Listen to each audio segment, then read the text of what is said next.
در زندگی بگذار همیشه سربلند باشند. داماد و عروس با همدیگر پیر شوید، در عالم عشق خود جهانگیر شوید.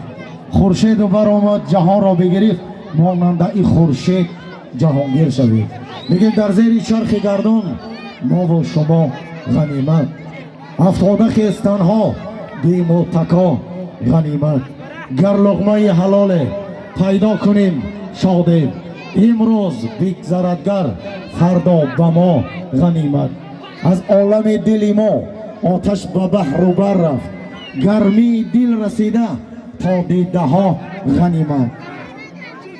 این لحظه های شادی، این لحظه های خرسندی را غنیمت شمرده که پروینه نورزاد در اینجا حضور دارند. با کمال میل در روی صحنه تویانه دعوت میکنیم، صحنه را شکر با میخوانم.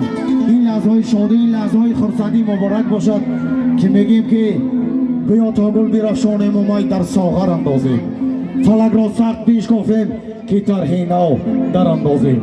اگر غم لشکر انگیزد که خونی عاشقان ریزد، انمی منو پروینه با همایم با بنیادش در اندازیم. پروینه این ارزاد محفل آرای هر یکی ما و شما یک قرصک میزنیم مردمی حلقه جان.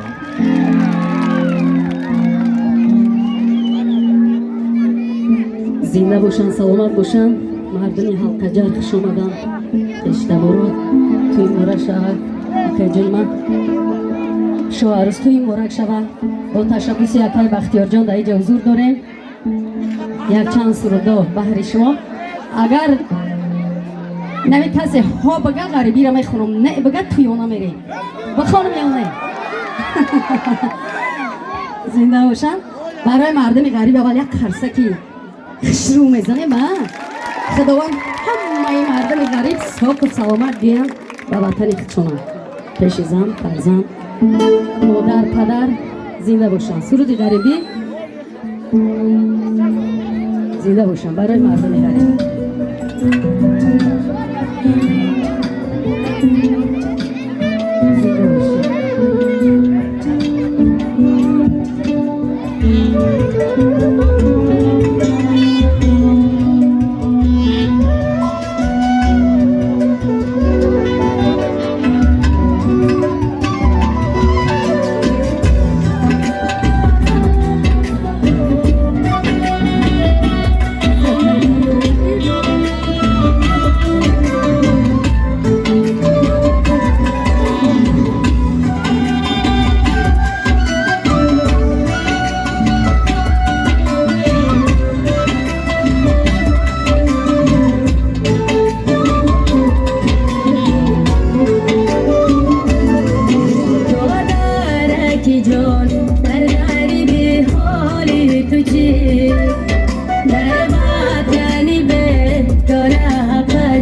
Oh